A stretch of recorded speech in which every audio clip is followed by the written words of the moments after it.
सुमित, पहले बताइए अल्ट्राटेक और एचयूएल। अल्ट्राटेक में नंबर से पहले बहुत सब्सटेंशियल मूव है और एचयूएल में भी, बताइए। अल्ट्राटेक के नंबर तो सही में वीरू बहुत ज़्यादा बाजार को इंतज़ार होगा, स्पेशली जो एसीसी के नंबर आए हैं, करिश्मा हुआ है वहाँ पर, उसके बाद बाजार बहुत तेज़ी से अल्ट्राटेक के नंबर्स का भी इंतजार कर रहा है।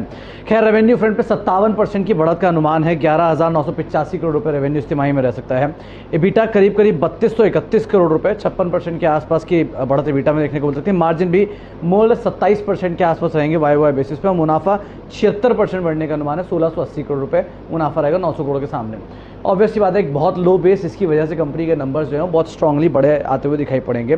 सीक्वेंशियल बेसिस पे अनुमान है करीब 7.5% के आसपास मुनाफे में डिक्लाइन का, रेवेन्यू में 17% की गिरावट का, और इबिटा में 12% के आसपास की गिरावट यहाँ पर भी देखने को मिल सकती है।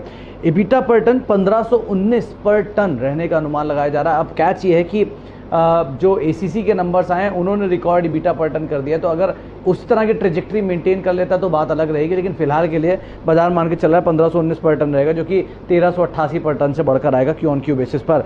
अच्छा, रियलाइजेशन करीब 4% बढ़ने का अनुमान है, प्राइस हाइक की वजह से, कॉस्ट को कंट्रोल करने की वजह से यहाँ पर रियलाइजेशन थोड़े से इंप्रूव हो सकते हैं। और ग्रे जो सीमेंट है उसका रियलाइजेशन करीब 4% बढ़ने का अनुमान तिमाही दर तिमाही पर अनुमान ला के बाजार चल रहा है। लेकिन एसीसी ने कॉस्ट कंट्रोल बहुत ज़्यादा किया था, तो शायद उसकी वजह से इनके मार्जिन बेटर थे। अल्ट्राटेक कर पाते हैं कि नहीं, ये क्रूशियल रहेगा, लेकिन अच्छे नंबर का अनुमान वाई बेसिस पे बाजार लगाकर चल रहा है। दूसरी तरफ जो नंबर आने वो है एचयूएल के। एचयूएल के लिए सबसे पहले तो डिमांड को लेकर जो आउटलुक है, इनपुट कॉस्ट की कमेंट्री है, ये दो पार्ट रहेंगे जो बहुत क्रूशियल रहेंगे। नंबर्स के अलावा इनके ऊपर आप पहले ध्यान रखें।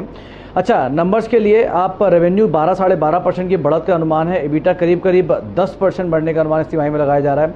मार्जिन फ्लैट रहेंगे वाई बेसिस पे, और मुनाफा करीब 10% बढ़ने का अनुमान है।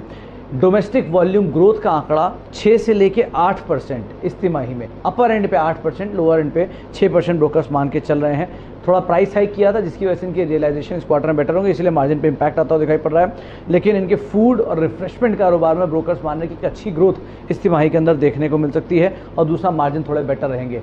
एशियन पेंट के नंबर से टियर 2 टियर 3 की सिचुएशन थोड़ी बेहतर दिख रही है, आउटलुक स्ट्रॉन्ग दिख रहा है, तो हो सकता है एचयूएल के ऊपर भी ये रिफ्लेक्ट हो। बहुत ज़्यादा अब तक स्टॉक ने चाल दिखाई नहीं है, तो हो सकता है यहाँ पर नंबर्स अगर अच्छे आते हैं तो री रेटिंग की पॉसिबिलिटी भी बनते हुए दिखाई पड़ सकती है। चलिए, दो नतीजे आपके सामने जो अनुमानित हैं फिलहाल, और उससे पहले ही बहुत शानदार रनअप आपने स्टॉक प्राइसेस में आता हुआ देखा है। अल्ट्राटेक पिछले 3 या 4 दिन से, बल्कि पूरे हफ्ते से एक बहुत ज़बरदस्त मोमेंटम में है, और एसीसी के नतीजे देखने के बाद आपको यहाँ पर और तेज़ी आती हुई दिख सकती है। इन दोनों स्टॉक्स की, अल्ट्राटेक और हिंदुस्तान यूनिलीवर की, चर्चा करेंगे श्रीकांत चौहान साहब से। स्वागत करते हैं उनका। पहले उनकी पसंद डिस्कस करते हैं बचे हुए 40 मिनट के लिए। श्रीकांत जी, कहाँ मोहर लगा रहे हैं, तेजी या मंदी की? धन्यवाद शैल जी। देखिए, वैसे मार्केट में अगर आज देखें तो एक इम्पॉर्टेंट लेवल को मार्केट ने तोड़ा है 15,600 को, लेकिन उसके बाद हमने एक रिकवरी भी देखी है। अगर ये रिकवरी सस्टेन होती है और अगर गुरुवार को अगर हम और इसमें कंटिन्यूएशन देखते हैं तो बिल्कुल अच्छी तेजी देखने मिलेगी और ट्रेंड भी इंटैक्ट रहेगा। और इसी वजह से मुझे लगता है कि जो स्टॉक्स जो एकदम इंपॉर्टेंट सपोर्ट के करीब अवेलेबल है उसे बाय किया जा सकता है।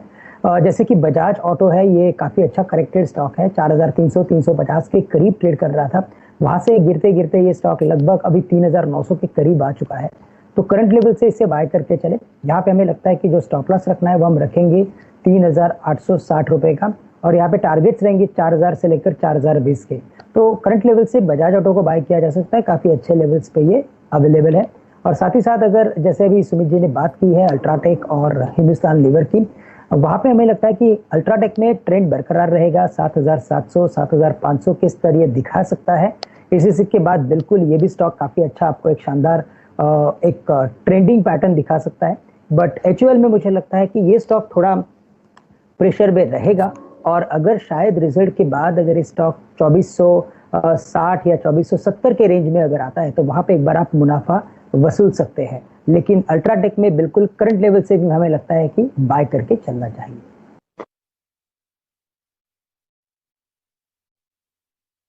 अल्ट्राटेक पर अल्ट्रा बुल्स इसे कहते हैं। अल्ट्राटेक पर अल्ट्रा बुल्स हावी हैं, चाहे वो असित हो, चाहे राहुल हो, मुझे खुद शैल जी और श्रीकांत सब जुड़ चुके हैं। चंदन अगर आप देखें इस वक्त अल्ट्राटेक पे काफ़ी बुलिश हैं।